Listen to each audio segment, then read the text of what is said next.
Misalkan peserta ini menunggak 3 tahun lamanya, dia tidak membayar BPJS Kesehatan, maka yang terhitung adalah tetap maksimal 24 bulan itu. Oh gitu, baik banget berarti ya Mbak ya.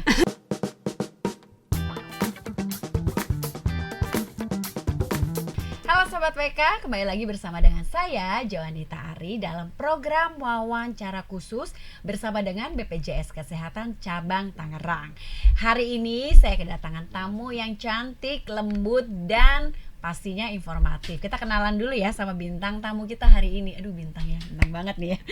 Selamat siang Mbak Istiati Syahrini, Koordinator Edukasi dan Penanganan Pengaduan Peserta di Rumah Sakit. Bener ya Mbak? Benar. Oke, apa kabar Mbak Isti? Alhamdulillah baik. Alhamdulillah.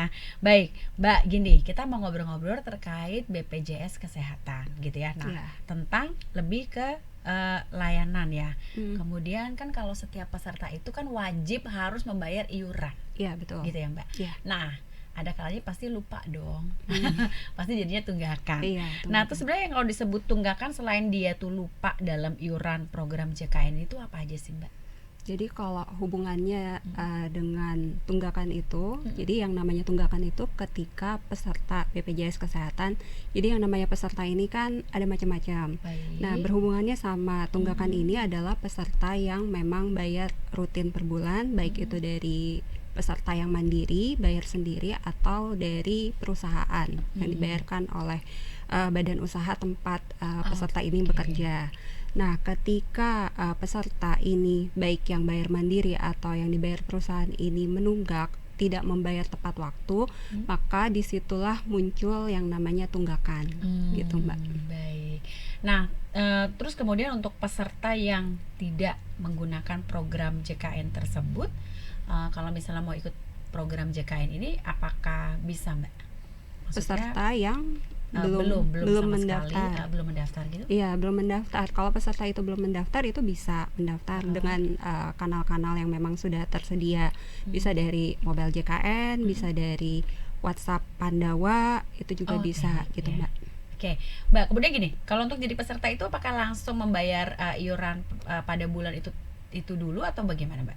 Jadi kalau misalkan peserta ini yang bayar per bulan, dia belum sama sekali sebelumnya belum ada riwayat pernah mendaftar BPJS Kesehatan, itu ada masa tunggunya 14 hari kalender sebelum yang bersangkutan bisa membayar iuran untuk aktif. Jadi memang ada masa tunggu 14 hari kalender sebelum yang bersangkutan bisa membayar.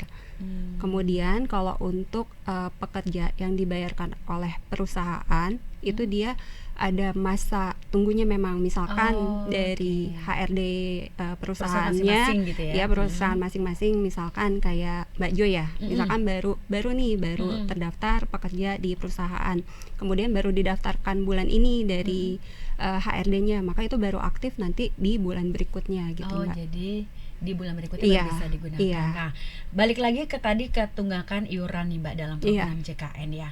Kalau misalnya peserta itu menunggak, berarti itu apakah dia masih boleh menikmati fasilitas dari program JKN itu sendiri? Kalau yang bersangkutan itu menunggak gitu ya Mbak istilahnya, maka itu otomatis statusnya nonaktif. Skip dulu jadi freeze gitu ya Mbak? Iya, kalau statusnya itu nonaktif kepesertaannya, maka dia untuk sementara tidak bisa mengakses layanan kesehatan yang berhubungannya dengan BPJS Kesehatan. Jadi kalau misalkan peserta tersebut mau menggunakan BPJS Kesehatan, maka diaktifkan terlebih dahulu. Bagaimana caranya? Melunasi dulu tunggakannya gitu. Gitu. Jadi intinya adalah bisa digunakan tapi harus melunasi dulu tunggakannya gitu ya Mbak. Jadi selama dia masih menunggak dan belum membayarkan tunggakannya, itu akan di freeze. Berarti tidak bisa menggunakan segala fasilitas yang ada di BPJS Kesehatan gitu. Tapi itu kita kalau misalkan terkaitnya dengan pelayanan di rumah sakit ya Mbak ya, ini ada catatan lebih lanjutnya. Jadi gitu. Jadi misalkan nih pasien ini berobatnya untuk rawat jalan. Kalau misalkan saat itu dia tidak bisa sampai dengan pulang, tidak bisa statusnya itu aktif, maka mohon maaf belum bisa dijamin.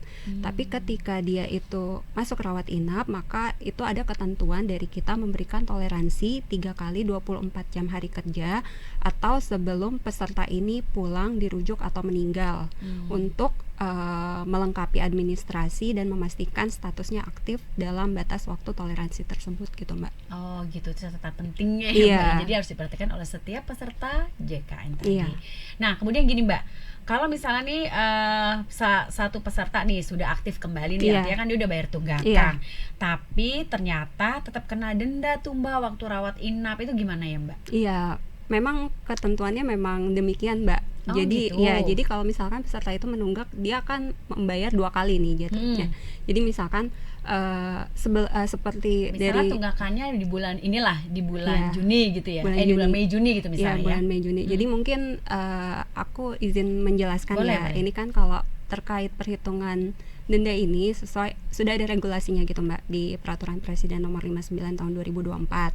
Kalau di situ bunyinya denda itu perhitungannya adalah 5% dikali jumlah bulan tertunggak Oke. dikali dengan diagnosa dari dokter.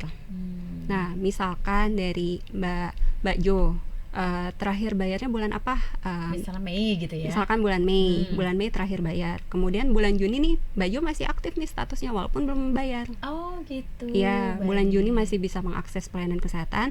Nah, di bulan Juni Mbak Jo belum membayar tanggal 1 sampai dengan tanggal 1 belum membayar, maka tanggal 1 itu statusnya nonaktif dan Oh, tidak baik. bisa. Jadi sebetulnya di bulan Juni Mbak Jo itu belum membayar, itu masih bisa mengakses Masih bisa layanan diakses ya. kesehatan gitu Mbak. Baik, oke Mbak, kemudian gini, pada podcast sebelumnya Iya. itu kan sempat disinggung nih Mbak terkait auto debit gitu Iya. ya. Nah auto debit itu tuh sebenarnya tuh gimana sih caranya Mbak, dan bagaimana sih melakukannya itu supaya peserta lebih mudah kan, supaya juga nggak lupa gitu dan Iya. sebagainya gitu. Silakan Nah, Mbak. auto debit itu adalah fasilitas pemotongan iuran yang otomatis Oke. dari bank. Jadi misalkan Mbak Jo daripada ribet gitu ya, Iya. ada reminder gitu sebelum tanggal 10 setiap bulannya gitu harus membayar BPJS Kesehatan, maka enaknya sih daftar auto debit itu ya. Nah, gimana cara daftar auto debit? Itu bisa dari aplikasi mobile JKN, itu ada menunya pendaftaran auto debit, atau di web di web BPJS Kesehatan itu juga ada, langsung dipilih aja menu auto debit, atau dari langsung ke bank mendaftar. Mendaftar saya mau auto debit iuran BPJS Kesehatan, nanti dari bank yang akan mengarahkan, ya membantu gitu Mbak. Oke, jadi sebenarnya lewat handphone, dan kan semua orang pasti udah Iya, pegang handphone, itu enaknya lebih sih mudah gitu iya, ya Mbak dari ya. mobile JKN aja atau dari Ah. web BPJS Kesehatan juga bisa. Oke, jadi lebih mudah Iya. karena supaya juga nggak kelupaan untuk bayar ya Mbak ya. Iya, benar.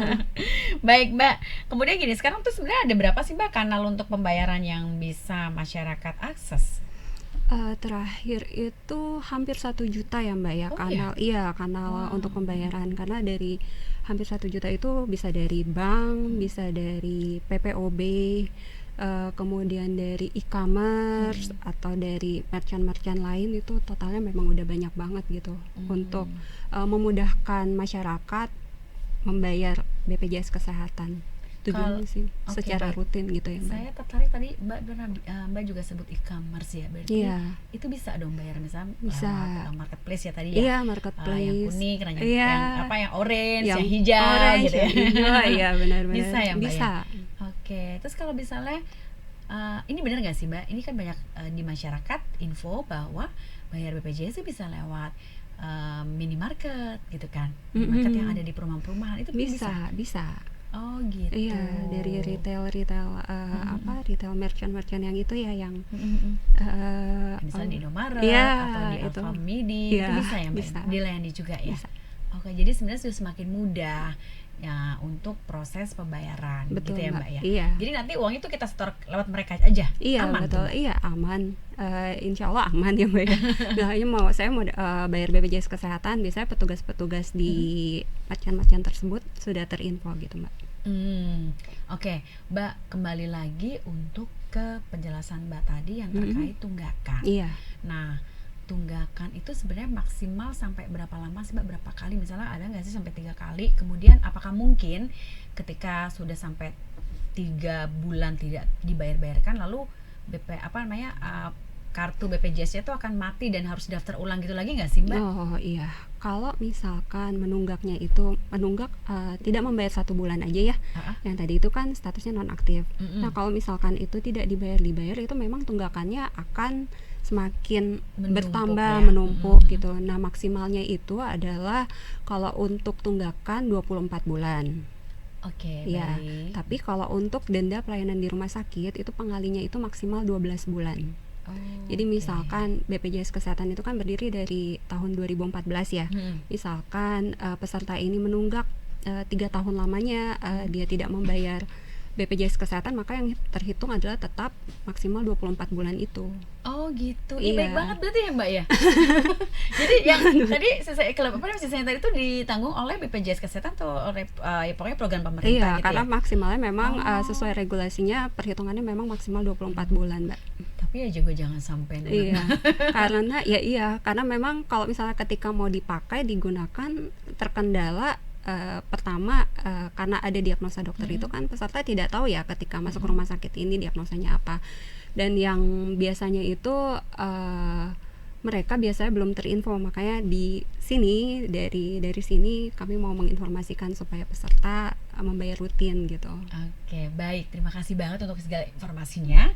Kemudian Mbak Isti boleh nggak sih, tadi kan banyak yang mau diinfo nih, banyak saran juga buat masyarakat. Iya. Mungkin Mbak Isti bisa sampaikan secara langsung sarannya apa supaya kita tetap bisa secara aktif pakai kartu BPJS Kesehatan tadi. Jadi untuk Sobat WK dan masyarakat Indonesia ya, di sini kami mau reminder untuk rutin membayar BPJS Kesehatan tepat waktu, komitmen dan disiplin, karena ini untuk kepentingan kita bersama sesuai dengan semboyan BPJS.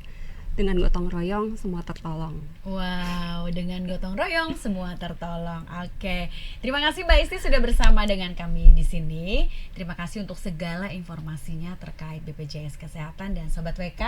Terima kasih sudah menyimak kami berdua. Sampai ketemu lagi minggu depan dalam tema yang berbeda.